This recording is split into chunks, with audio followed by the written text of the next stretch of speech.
அழகி பாருங்கள் எங்கே இருக்குது. சப்போட்டா மரத்தில், சப்போட்டா மரத்து மேலே இந்த கிழக்கு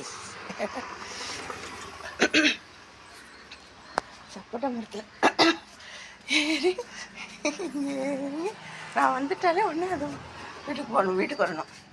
அது வரைக்கும் விளையாடும். மேலே மாடியில் நான் வாக்கிங் பண்ணால் அதுங்களும் வாக்கிங் பண்ணும். நான் இறங்கி வந்தோடனே ரெண்டுமே உடனே ஓடியாடுது. நிஜமா நிஜமா ஓடிடுச்சு. கண்ணழகி வா வா, கண்ணழகி வா வா வா வா வா வா வா.